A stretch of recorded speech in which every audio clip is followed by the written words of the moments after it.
Hey everyone, I thought I'd create a video to help students get a bit further along with their fighting games. I'm going to create small videos that are the whole project in its totality. So this is going to be our first video.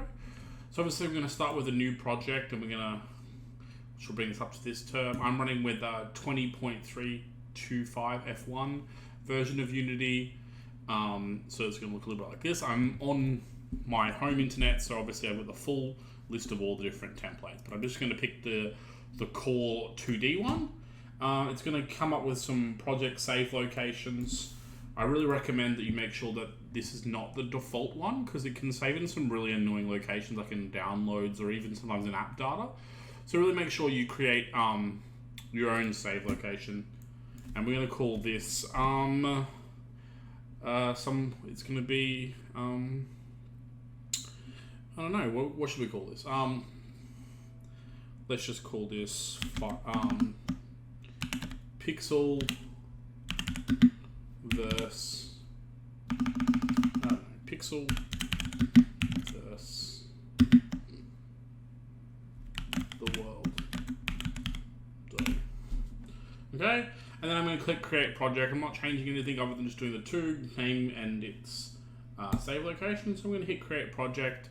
And obviously, this is going to take some time, like it always does, where it's going to create the project and all that. So we're just going to wait for it to open up. So now the map's opened up, or the Unity's opened up with our new world pixel versus the world doll. And obviously, our first kind of step is obviously to go to our package manager. Open it up, I'm gonna dock it over here and add in all of the asset packs that we want. Now for this particular video, I'm just gonna kind of pick some random packages that I've used before, but first we're gonna go to Unity registered and obviously add this cinema machine package, which we'll kind of go through, which is just this Unity made asset pack that really helps with the camera. So we're going to click install on that. It's going to install it.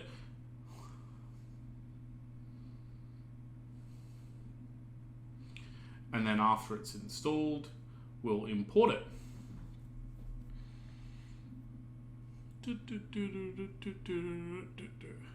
And then after that, I'm obviously just going to go into this, and I've already gone online for those and picked out some of the Unity from the Unity asset store that I like.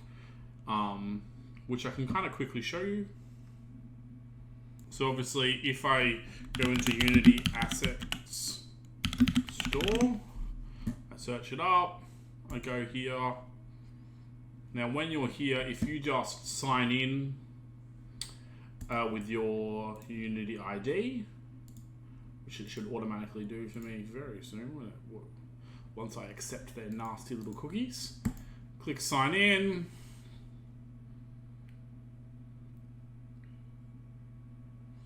And then I can just search for any assets that I like to make my game out of, go into 2D, come down to pricing, click free, and pick some assets that I want to make my game out of.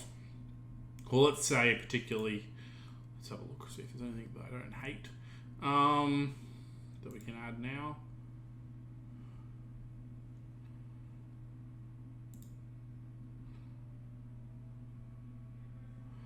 Let's say, making sure you're clicking 2D and free. Let's say that I quite like this, well,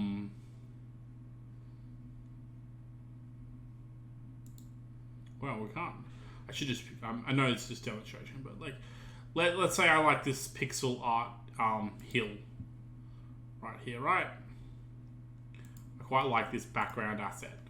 So I just go add to my assets, I go accept, and now it's added to my assets. Now if I come into Unity, and I've already added my cinema machine obviously, and I come into my assets, click sign in, we might already be signed in. Obviously all of this works at home internet, so you have to do all this before you get to class, it'll just ask me to sign in. Wants me to sign in. Let's go. Lots of pop-ups. Now I'm signed in. I come back into Unity, and all of my assets that I've ever used, you might have to click here if you've got tons like I do, are here, and you can see that what was the name of that asset pack we like the look of? It was Free Pixel Art Hill. You go to F, Free Pixel Art Forest, Free Pixel Art Hill is just here, right? It's on the asset pack. Now, obviously, so when you decide that you're going to make your game, you just pick any of the asset packs that you like the look of, and you can just add them into your game. So let's say we want to play with a couple of these, this medieval warrior pack. We're going to add, we got the king, we're going to download the king.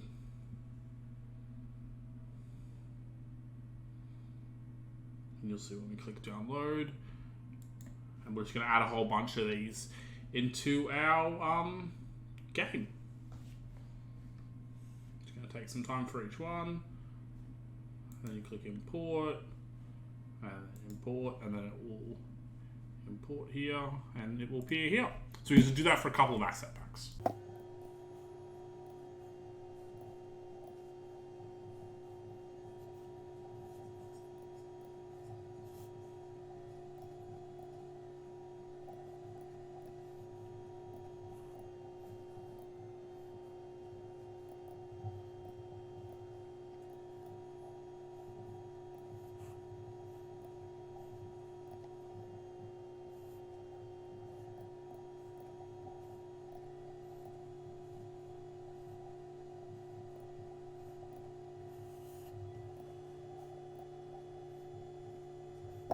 Alright, so we've downloaded all the assets that we like to begin with now, and we're going to kind of get to the game bit.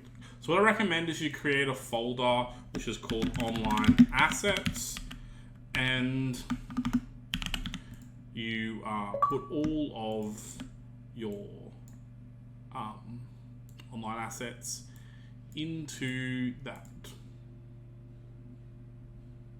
like so, and then that way you know where they all are. So the first thing is obviously we've got our camera, and this is what our game looks like now, and we need to kind of start building our scene. Now, so we'll start with like a background, and then we'll lay some ground down. So in my online assets, we're gonna go to this Warp City pack that I have. We've got artwork, environment, and we've got some backgrounds. And you can kind of see that we've got some nice little backgrounds here, some near buildings, a skyline. And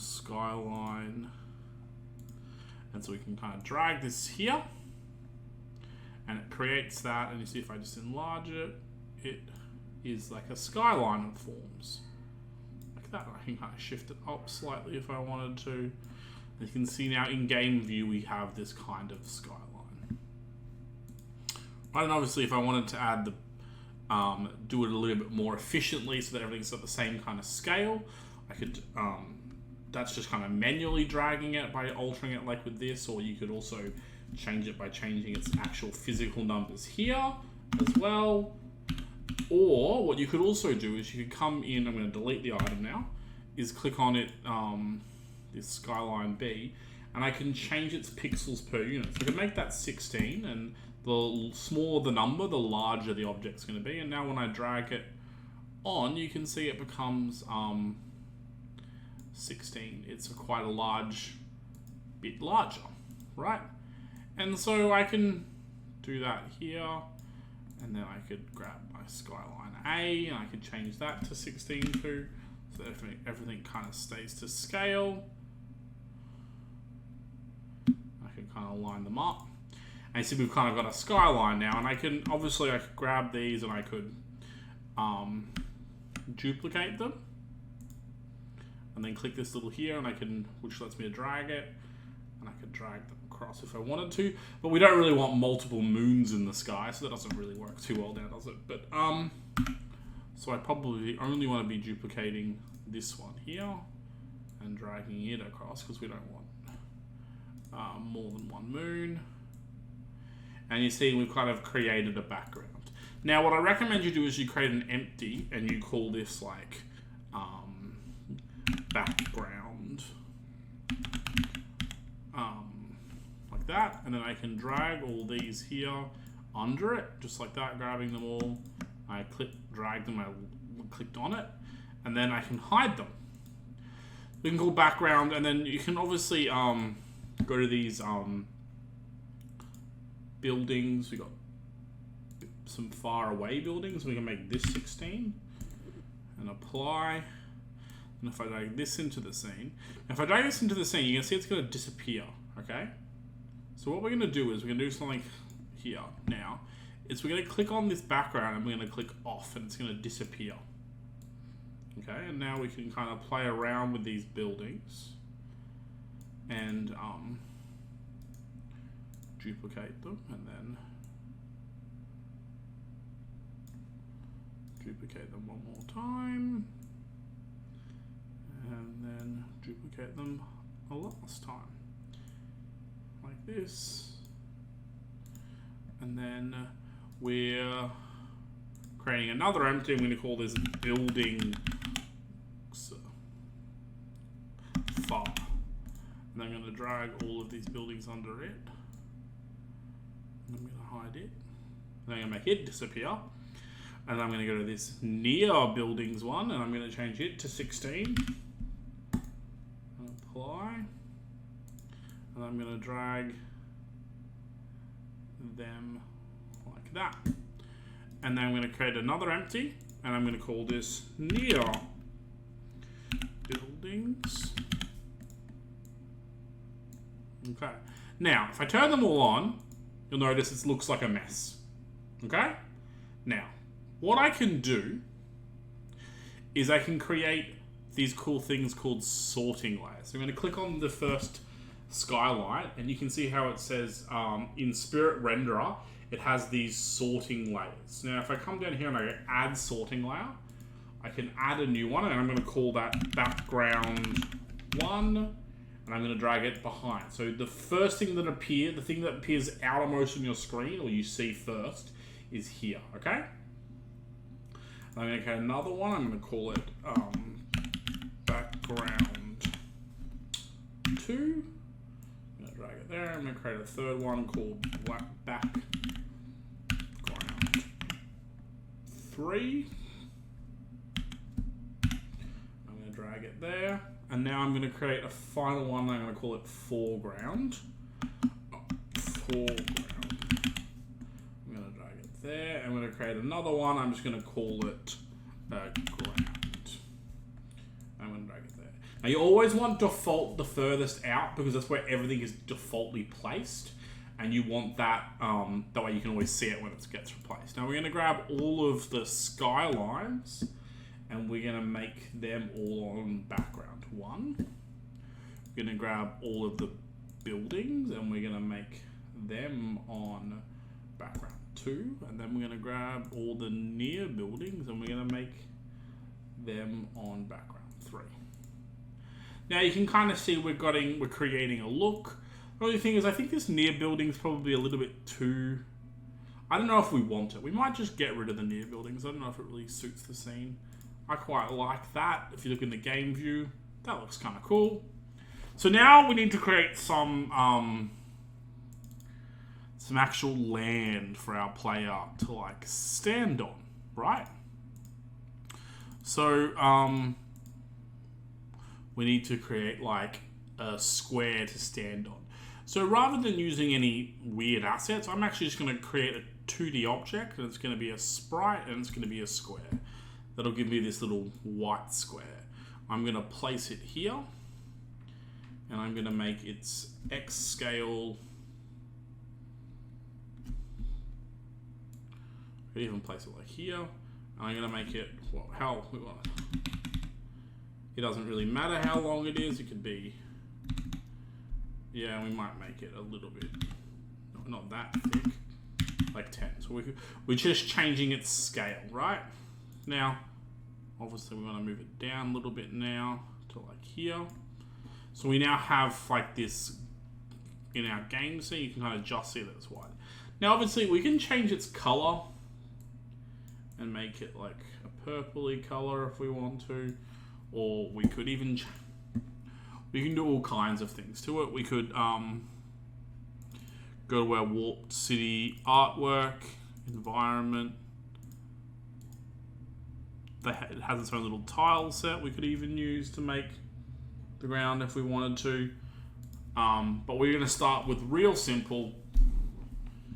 And, or actually, do you know what? We'll make a tile set. So we're going to delete that. We don't really like the look of that. Let's have a go with the tile set. Let's have a look at what the tile set looks like. So I think it's some concrete and some walls and doors and stuff. But we just want to use this concrete maybe. Okay, so what we're going to do is we're going to create a tile palette just here. We're going to create a new tile palette and we are going to call it ground.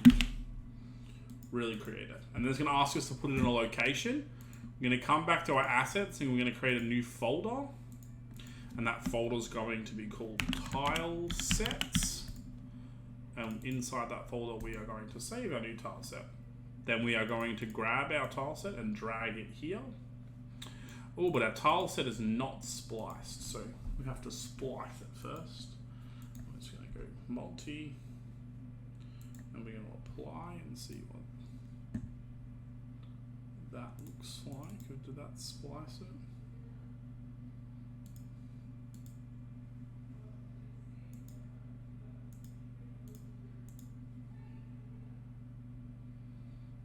That seemed to have worked. It's not a very good tile set, is it? It doesn't have, it's not pre-sliced. Some of the good tile sets are pre-sliced, but this one's not. So we might try, what if I go cell by cell? Nope. That doesn't seem, what if I go 16? This is one of the more like finicky parts of the, you could slice it 16 by 16. That's not too bad actually. Yeah, let's do that. Let's slice like that. Apply. And then exit. Now you can see we have all of these sliced tiles. And then we're going to drag it into here. We're going to go assets. In our tile sets folder, we're going to make a one called tile palettes. And we're going to save this in there. And then obviously that's going to take a while, but that's going to create our tile set. So we can, now you can see we can kind of select our different squares and draw with them. But first we need to create on our map a 2D tile map and just pick rectangular. Now you can see that when I'm trying to draw, these don't quite fit the size. So we have to come over here and let's make this 16 as well. Apply, and now it fits. It obviously needed to be the right size. Now we can come along here and we can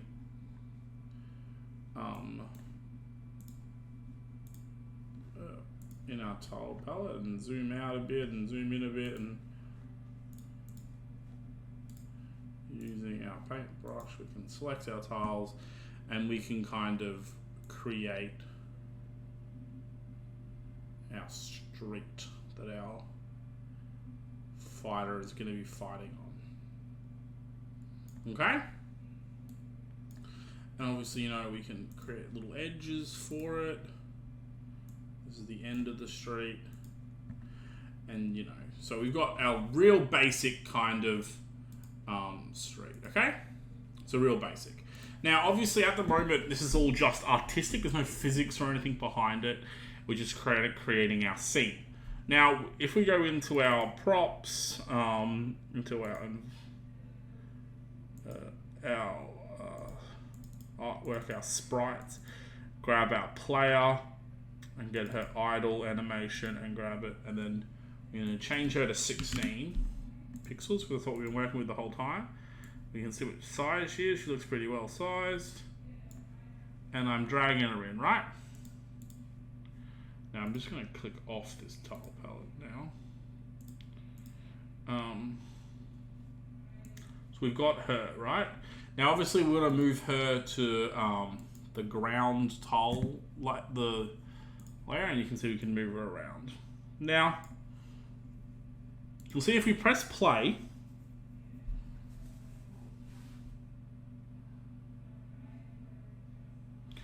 nothing's happening. She's not falling or anything. She's not moving. We can't move her. She's just basically like a stamp, a drawing right now, okay? So first, let's start creating some physics, okay? So let's start by renaming her player. We've designed our scene. We've got our player, okay?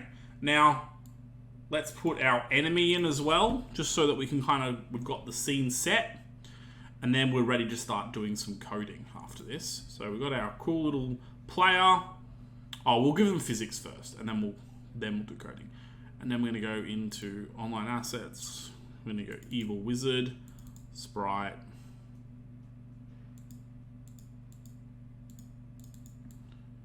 Is that what the?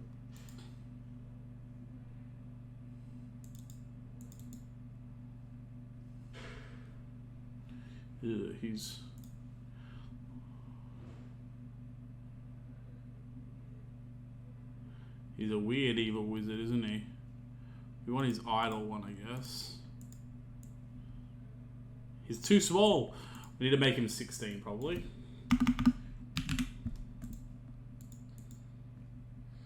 Now let's drag him in. We've got our evil wizard as our enemy, okay?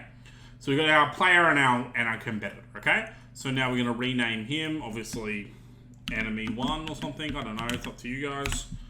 Okay. So we've got our 2. Now let's do some physics.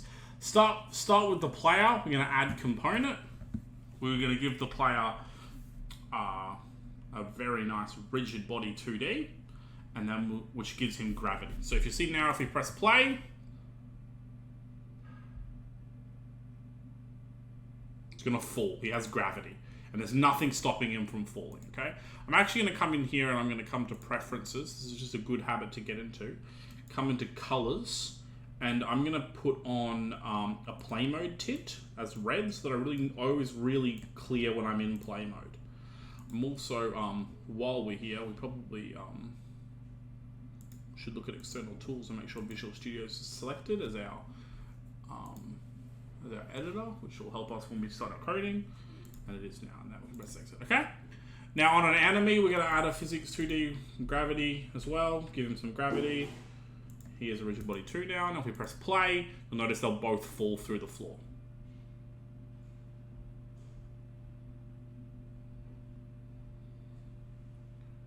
It's going to take a second. You notice our play mode tints on. Okay, awesome. So they both have gravity. Now,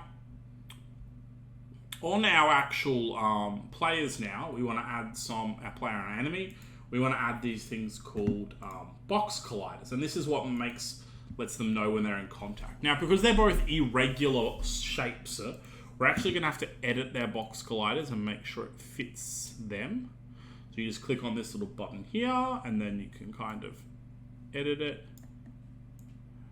make it the size of our player, okay? That's one. Then we come across to our enemy, we go add component, physics 2D, and we're adding a box collider. I'm going to click this little here, and we're going to edit it. So we're going to drag it in here, drag it in here, drag it up here, drag it down here. Okay. Now, if I press play, they're still going to fall through the floor. It's going to take a second to load because nothing else has a box collider to collide with. So now we have to give our floor, which is this tile map here, some physics. So we're going to add component, physics 2D, and we're going to give it gravity. This rigid body, give it its physics engine. But unlike the other ones, we obviously don't want the floor to move, so we're just going to fix it. So under constraints, we're going to fix it in all positions, okay? Now we're going to add a component. Now it's a little bit harder, because we used a tile map, we're actually going to add this thing called a composite collider under physics 2D, here. And then we're going to add another component under tile map called a tile map collider. And all you need to do is you need to click use by composite, and boom, you'll see that little green bars all perfectly shaped. We have our tile. Now when I press play now,